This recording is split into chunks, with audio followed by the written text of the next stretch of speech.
조선 한양 1743년 늦봄. 하늘이 뚫렸다. 사흘 전부터 내리기 시작한 비는 그칠 생각을 전혀 하지 않았고 저작거리는 이미 무릎까지 차오르는 흙탕물의 바다가 되어 있었다.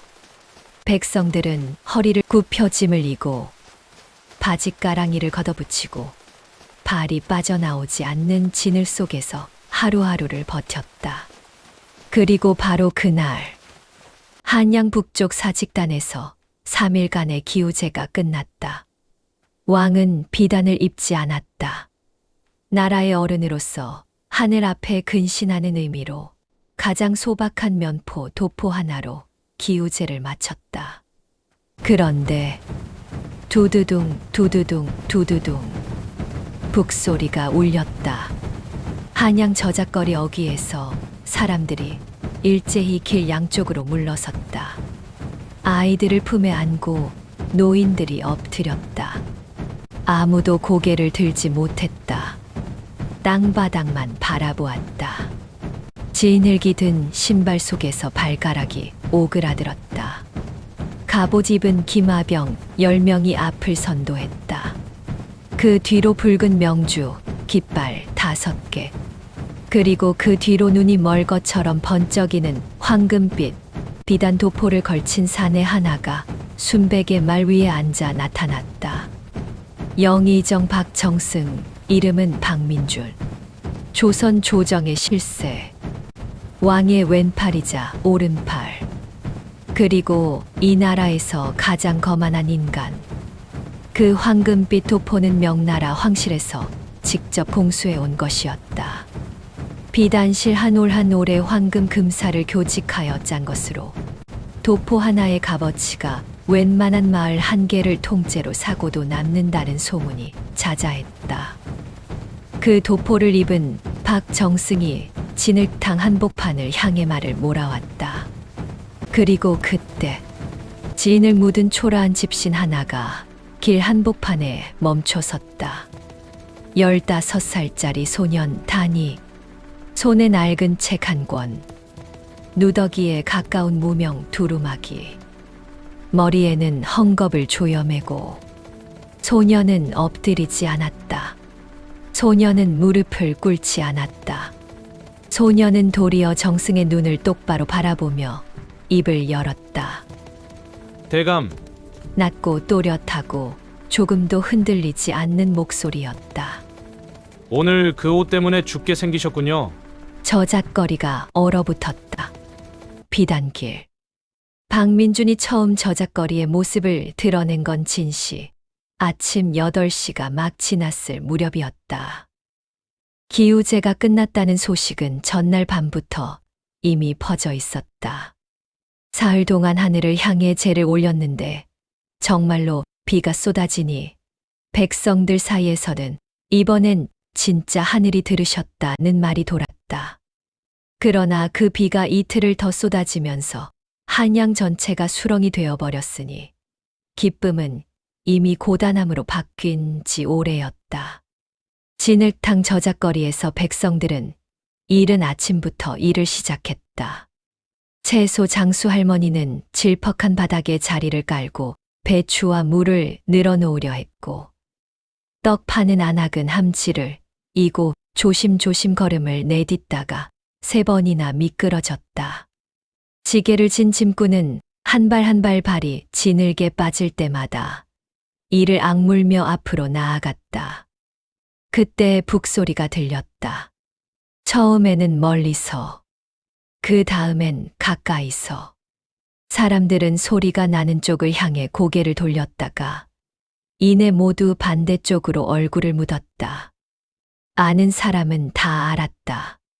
저 북소리는 박정승의 행차 소리였다.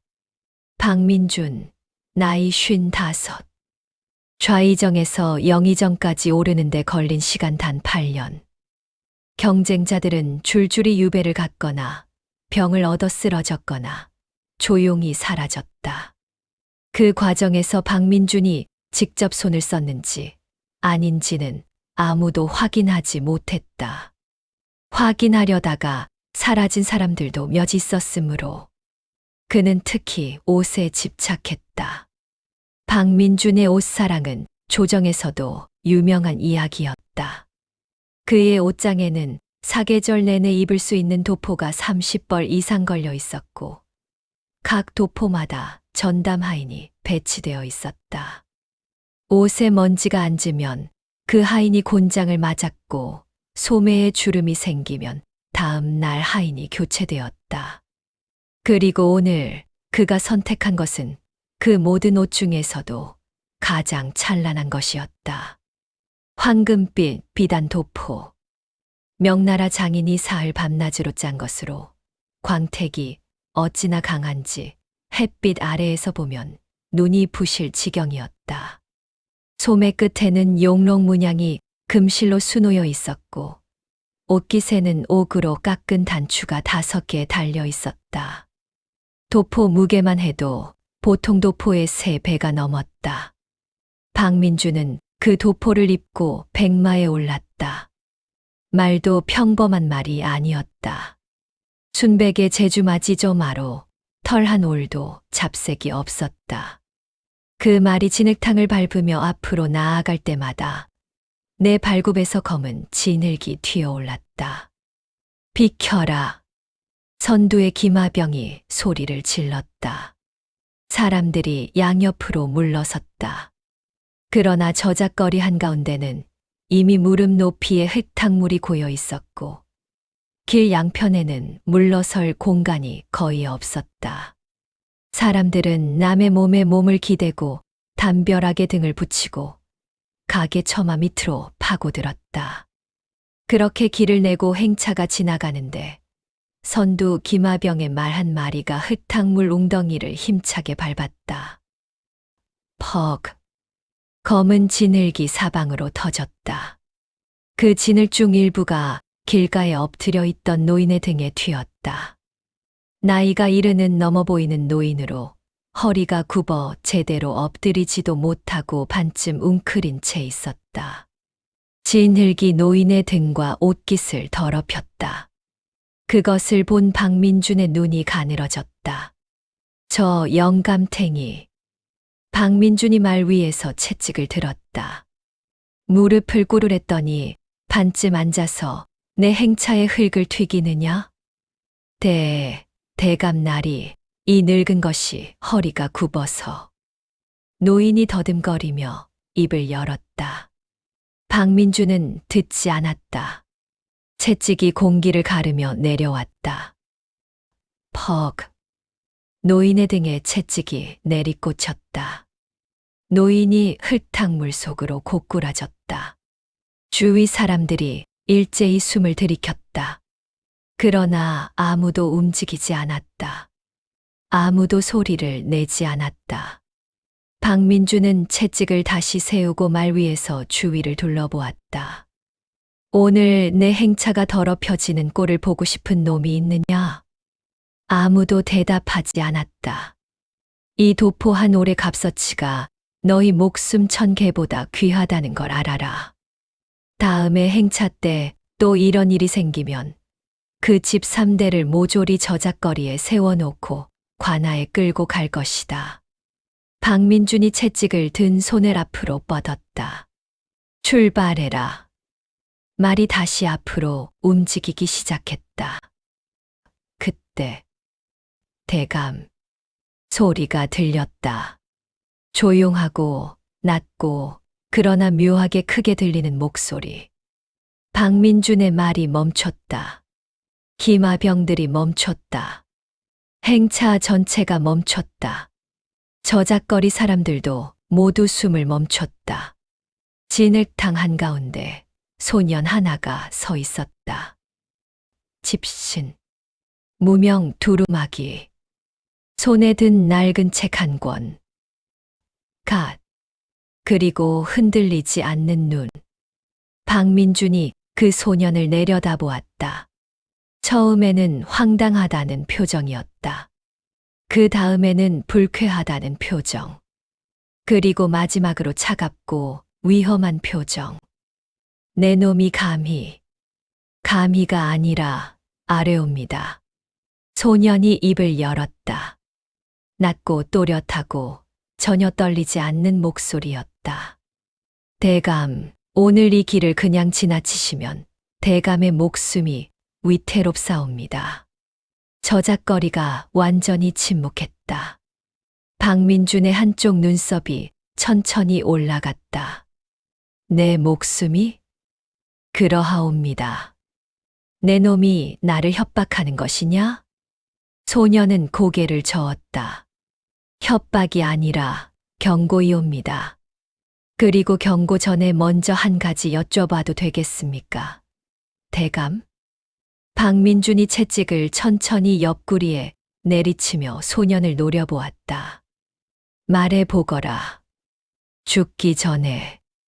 대감, 오늘이 며칠째 되는 날인지 알고 계시옵니까?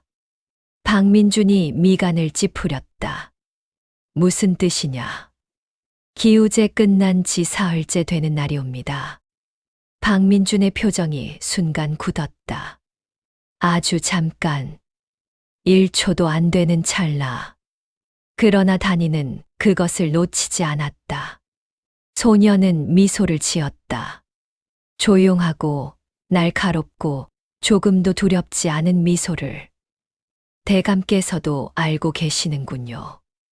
정승의 목을 죄다. 박민준의 눈이 갑자기 달라졌다. 아까까지만 해도 그 눈에는 불쾌함과 경멸만 가득했다. 길을 막은 소년을 채찍으로 쫓아버리기 전에 잠깐 말을 들어주는 여유 같은 것이었다. 그러나 지금 그 눈에는 다른 무언가가 스치고 있었다. 경계심. 아주 잠깐이었다. 박민준은 즉시 그것을 지웠다. 헛소리를 짓거리고 있구나. 박민준이 채찍을 들었다. 끌어내라. 기마병 2명이 말해서 내려 단이를 향해 걸어갔다. 단이는 움직이지 않았다. 대신 손에 들고 있던 낡은 책을 천천히 펼쳤다. 대감, 이것을 아시는지요? 대전회통 제47조의 이하. 기마병들이 잠깐 걸음을 멈췄다. 단이의 목소리가 워낙 또렷하고 자신 있어서 본능적으로 멈추고 만 것이었다. 박민준이 낮게 말했다. 계속 끌어내라.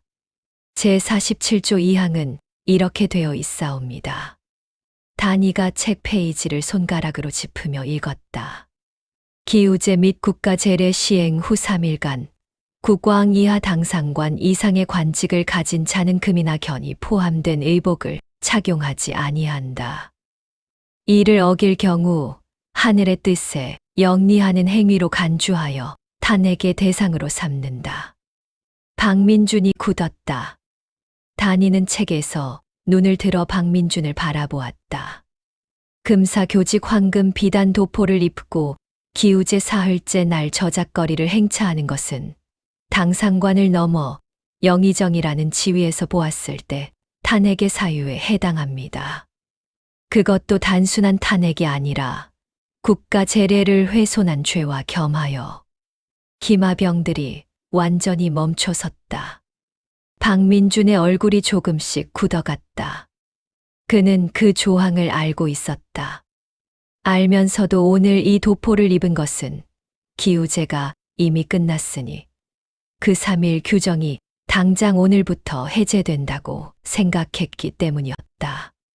그러나 단이가 말한 것처럼 정확히 오늘이 사흘째 날이라면 박민준은 속으로 날짜를 세기 시작했다. 기우제 시작 3일 전. 끝, 어제. 그렇다면 오늘은. 그의 입이 아주 살짝 열렸다가 닫혔다.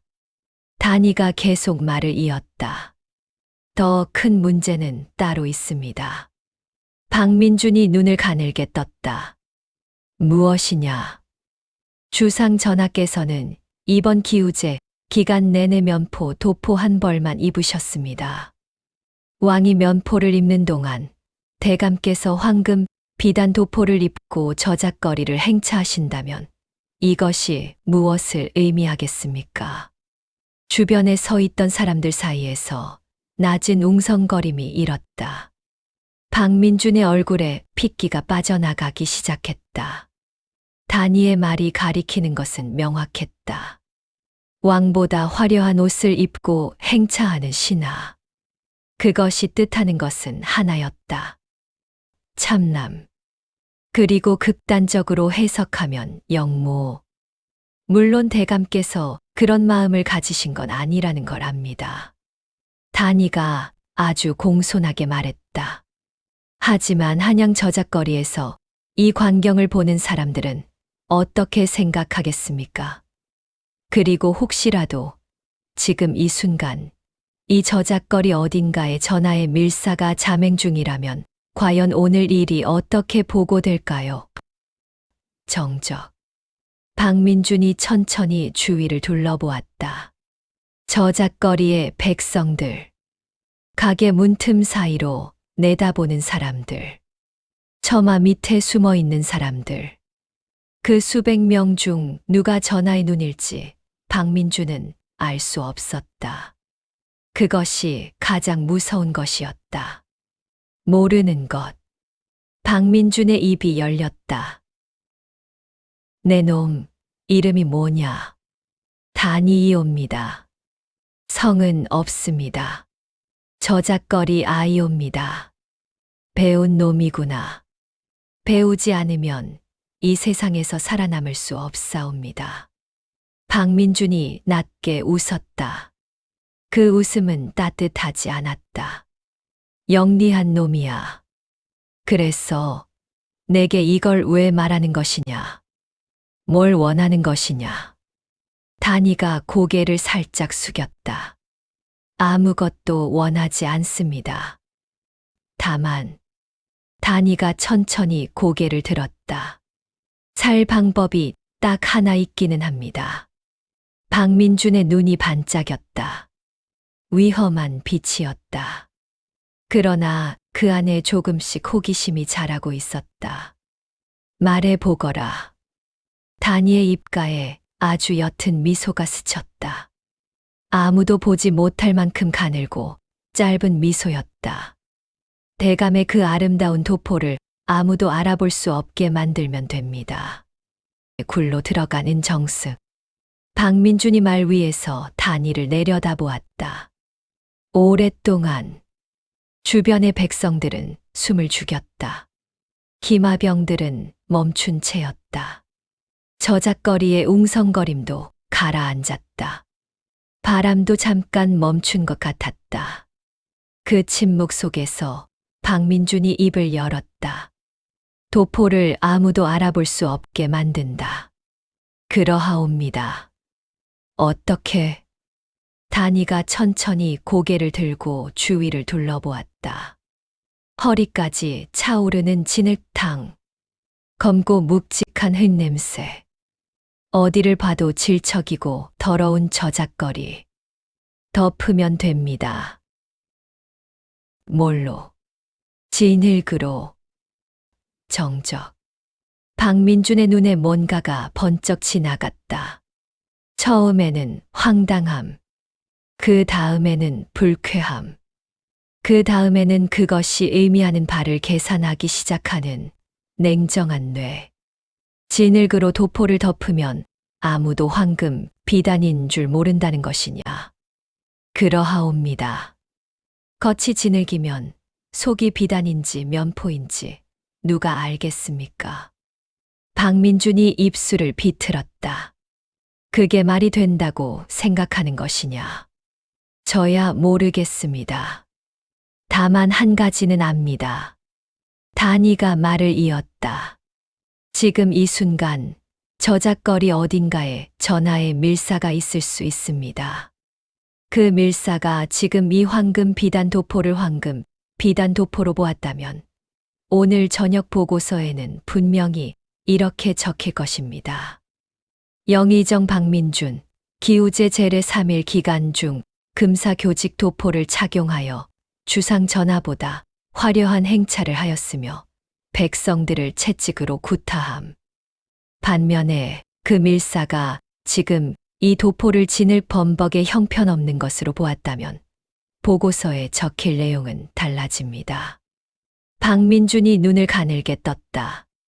단이는 계속했다. 그리고 한 가지 더. 밀사는 지금도 보고 있을 수 있습니다. 대감께서 저작거리 소년 하나에게 길이 막혀 한참 서 계신 것도요. 그 말에 박민준의 턱이 굳었다. 체면 문제였다. 박민준은 조선 조정의 최고 실세였다.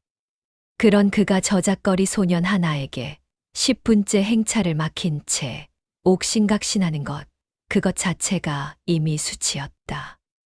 밀사가 보고 있다면 보고 있을 수도 있다는 것이 문제였다. 박민준이 낮게 말했다. 내 놈, 밀사가 진짜로 있다는 증거라도 있느냐? 단이가 슬쩍 고개를 돌렸다. 대감, 저 왼편 포목전 처마 밑을 보십시오. 박민준이 그 방향으로 눈을 돌렸다. 포목전 처마 아래 삿갓을 깊이 눌러쓴 사내 하나가 서 있었다. 일반 행인처럼 보였다. 그러나 그 눈이 박민준의 행차를 보는 것이 아니라 박민준 자신을 정확히 보고 있었다. 박민준의 심장이 한 번 쿵 내려앉았다. 그는 그 사내를 몰랐다. 모른다는 것이 아는 것보다 훨씬 무서운 일이었다. 단이가 조용히 말했다. 저분이 밀사인지 아닌지는 저도 모릅니다. 다만 아까부터 저분의 눈이 대감의 도포에서 떠나지를 않는군요. 박민준이 삿갓 쓴 사내를 한참 바라보았다. 사내는 움직이지 않았다. 박민준의 이마에 땀 한 방울이 맺혔다. 비 때문이 아니었다. 단이가 아주 조용히 말했다. 결정하셔야 합니다, 대감. 저분이 누구인지 확인할 시간도 없고 행차를 돌릴 수도 없는 상황입니다. 지금 당장 결정하지 않으면 저분의 눈에 황금 비단이 계속 들어가게 됩니다. 박민준이 이를 꽉 깨물었다.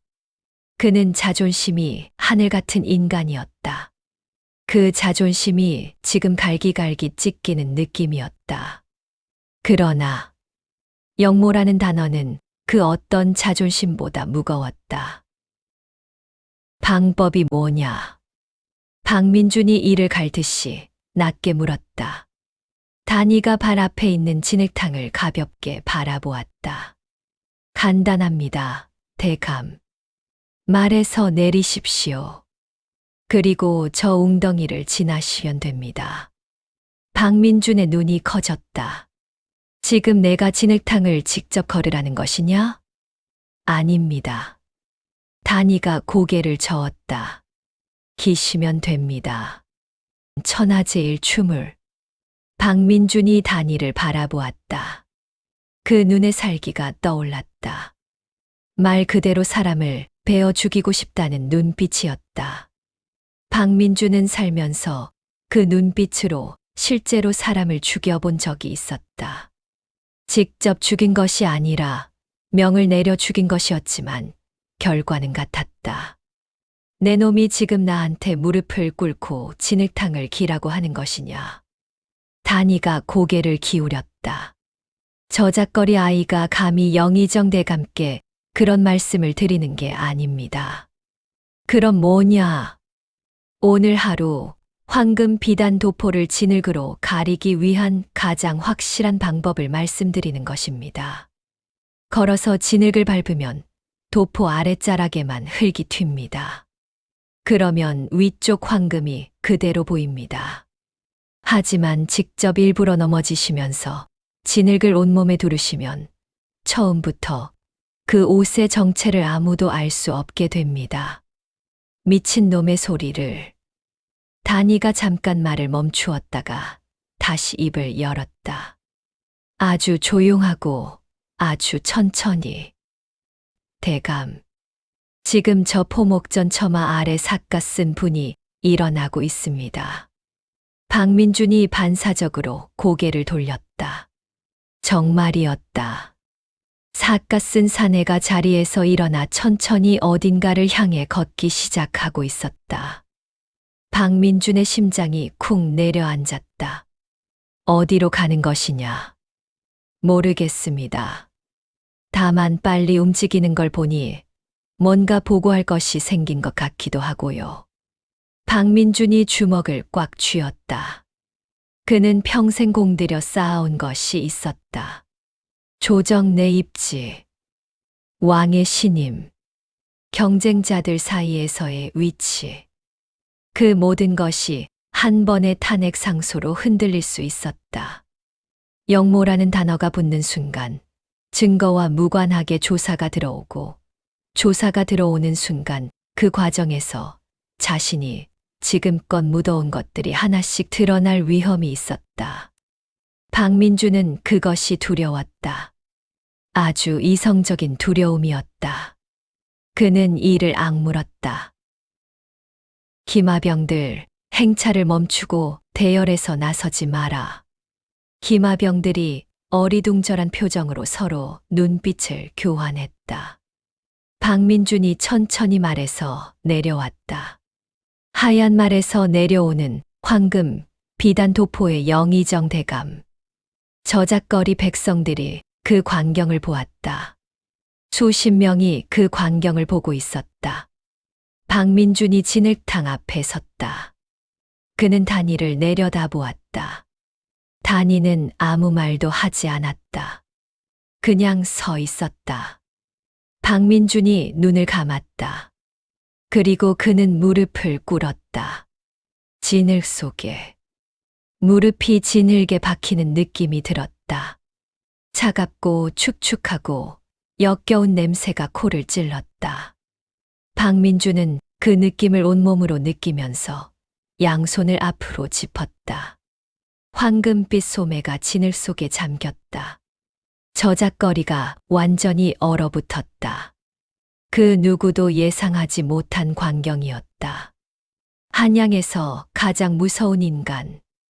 채찍 한 번에 노인을 쓰러뜨린 인간. 그 인간이 지금 진흙탕 바닥에 무릎을 꿇고 두 손을 짚고 엎드려 있었다. 단이가 그때 입을 열었다. 아주 크고 아주 또렷하고 저작거리 한쪽 끝까지 들릴 만큼 커다란 목소리로 아이고 대감마님, 이 무슨 충심이십니까? 단이가 두 팔을 넓게 벌리고 주위를 향해 말했다. 대감마님께서 오늘 기우제를 주관하신 전하의 뜻을 기리기 위해 스스로 진흙이 되시어 하늘 앞에 근신의 뜻을 표하시는 것이옵니다. 이 얼마나 감동스러운 충심이십니까? 사람들이 어안이 벙벙한 표정으로 단이를 바라보았다. 단이는 멈추지 않았다. 대감마님의 이 고귀한 충심, 오늘 이 자리에 계신 여러분 모두 눈에 똑똑히 담아두십시오. 조정의 영의정께서 스스로 진흙을 무릅쓰고 백성들과 함께 땅바닥을 기시는 이 광경을 전하께서 아시면 얼마나 감격하실는지요. 기마병 하나가 그제야 정신을 차리고 달려오려 했다. 그때 박민준이 낮게 으르렁거렸다. 움직이지 마라. 그는 진흙 속에 박힌 채였다. 움직이면 단이의 말이 더 커질 것이라는 걸 알았기 때문이었다. 한번 저 소년의 입이 돌아가기 시작하면 진흙투성이 영의정이 화를 내며 일어서는 광경은 충심을 표하다가 중간에 그만두는 꼴이 되어버렸다. 박민준은 함정에 빠졌다는 걸 알았다. 그것도 아주 정교하게, 아주 촘촘하게 짜인 함정 속에 단이의 목소리는 계속 울려 퍼졌다. 어르신들, 부인들, 아이들, 오늘 이 날을 기억하십시오. 영의정 박 대감께서 손수 진흙을 온몸에 바르시며 하늘께 근신을 올리신 날로 이 이야기를 자손 대대로 전하십시오. 처마 밑에 숨어 있던 사람들이 킥킥거리기 시작했다. 그들은 박민준 쪽을 보면서 겉으로는 고개를 조아렸다. 그러나 그 눈에서는 눈물이 나올 지경으로 웃음을 참고 있었다. 박민주는 진흙 속에서 손을 앞으로 한 번 짚었다. 앞으로 한 번 더. 황금 비단 도포가 진흙에 덮였다. 금실이 검은 흙 속에 파묻혔다. 소매가 진흙을 긁어냈다. 박민준의 얼굴에 진흙이 튀었다. 입 안에 흙이 들어왔다. 박민준은 그것을 뱉으면서 이 세상 그 누구보다 다니를 죽이고 싶었다. 다니가 그의 곁을 지나치면서 아주 작게 오직 두 사람만 들릴 만큼 낮은 목소리로 속삭였다. 잘하고 계십니다, 대감. 그리고 저자 소문은 오늘 밤 한양 전체에 퍼질 겁니다. 영의정 박 대감의 충심 이야기로요. 그리고 다니는 아무 일도 없었다는 듯이 걸음을 이어갔다. 복수. 박민준이 웅덩이를 건넌 건 거의 20분이 걸렸다. 20분 동안 영의정 대감은 저작거리 진흙탕 바닥을 두 손과 두 무릎으로 기었다. 황금 비단 도포는 이미 형체를 알아볼 수 없었다. 검고 진한 흙빛으로 뒤덮인 그것은 그냥 아주 두꺼운 진흙 덩어리처럼 보였다. 마른 기마병이 잡고 뒤따라왔다. 기마병들은 표정을 지우려 했지만 완전히 지우지 못했다. 저작거리 사람들은 엎드리면서 고개를 숨겼다. 고개를 숨기는 것은 무서워서가 아니었다. 웃음을 참을 수 없어서였다. 100년이 지나도 보기 힘든 광경이었다. 한양에서 가장 무서운 인간이 가장 비싼 옷을 입고 가장 더러운 방법으로 저작거리를 건너가고 있었다. 박민준이 웅덩이를 완전히 건넌 뒤 겨우 일어섰다. 진흙이 온몸에서 뚝뚝 떨어졌다. 그는 이를 악물고 주위를 둘러보았다. 다니가 보이지 않았다. 저 소년을 잡아라. 박민준이 낮게 그러나 단호하게 명령했다. 기마병들이 저작거리를 훑기 시작했다. 그러나 다니는 사라진 뒤였다. 실은 다니가 사라진 건 박민준이 웅덩이의 절반쯤을 건너고 있을 때였다. 저작거리 사람들이 다니를 봤지만 아무도 말하지 않았다. 채소 장수 할머니가 눈짓으로 뒷골목을 가리켰고 떡 파는 안악이 자신의 함지 뒤로 다니를 숨겼다가 다음 골목으로 내보냈다. 다니는 그렇게 한 골목, 두 골목을 지나 한양 뒷산 자락 아래 작은 빈집 앞에 도달했다. 그 집 문이 열렸다. 안에서 삿갓 쓴 사내가 나왔다. 포목전 처마 아래 서 있던 바로 그 사내. 잘 됐냐? 사내가 삿갓을 벗었다. 나이는 30쯤. 날카롭고 영리한 눈을 가진 인물이었다. 박정승 행차가 지나가는 저작거리에서 아까 자연스럽게 서 있다가 자연스럽게 걸어간 그 사내. 다니가 고개를 끄덕였다. 됐습니다, 형. 밀사 연기는? 충분했습니다. 대감이 흔들리는 거 눈으로 봤으니까요. 다니의 형이 낮게 웃었다.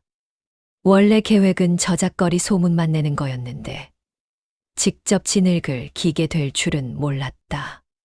저도 몰랐습니다. 다니가 말했다. 그런데 대감이 그렇게 무서운 사람인데도 의외로 쉽게 흔들리더군요. 형이 다니의 머리를 살짝 쥐어뜯었다. 권력이 크면 잃을 것도 크다. 잃을 게 클수록 겁도 커지는 거야. 내가 건드린 건 법도 지식도 아니었어. 그 인간의 공포였지. 다니가 잠시 생각했다. 그렇군요. 이제 어쩔 거냐. 박정승이 너를 찾을 거야. 다니가 하늘을 보았다. 비가 그쳐 있었다. 구름 사이로 햇볕이 내리쬐고 있었다. 저작거리에서 기우제를 위해 쏟아졌던 비가 이제 맑게 거치고 있었다. 한양을 떠나야겠지요. 다니가 말했다. 언제 돌아올 거냐? 다니가 고개를 돌려 형을 바라보았다. 실력을 키워서 돌아올 겁니다. 다음번엔 소문이 아니라 진짜 법으로. 진짜 조정에서. 형이 잠깐 다니를 바라보다가 입을 다물었다. 그리고 고개를 끄덕였다. 한편 저작거리에서는 박민준이 기마병들을 이끌고 다니를 찾아 골목골목을 뒤지고 있었다. 그러나 그것도 오래 가지 못했다. 저작거리 사람들이 박민준을 보면서 이제는 더 이상 두려워하지 않았기 때문이었다. 그들의 눈에서 공포가 빠져나간 자리에 다른 무언가가 들어와 있었다. 진흙투성이 도포를 입고 골목을 뒤지는 영의정 대감을 보면서 사람들은 처음으로 깨달았다. 저 인간도 두려움을 아는 인간이구나. 채소 장수 할머니가 옆 가게 안악에게 작게 속삭였다. 아이고, 옷이 비단이면 무얼 하나. 안악이 웃음을 참으며 받아쳤다. 속이 진흙인 것을. 두 사람이 나지막이 킥킥거리다가 박민준 쪽을 보고 다시 고개를 조아렸다. 박민준은 그 웃음소리를 들었다. 들었지만 아무것도 할 수 없었다. 진흙이 식어가는 것이 느껴졌다. 황금 비단이 그 아래에서 썩어가는 것이 느껴졌다. 박민준은 그날 이후 그 도포를 다시는 꺼내지 않았다. 다시는 저작거리를 행차하지 않았다. 그리고 그날 일은 한양 전체에 퍼졌다. 영의정 대감이 충심을 표하기 위해 스스로 진흙을 기었다는 이야기로. 백성들은 그것을 알았다. 진짜 이야기가 무엇인지. 저작거리 아이 하나가 법 한 권과 머리 하나로 이 나라에서 가장 무서운 인간을 내 발로 기게 만들었다는 것을.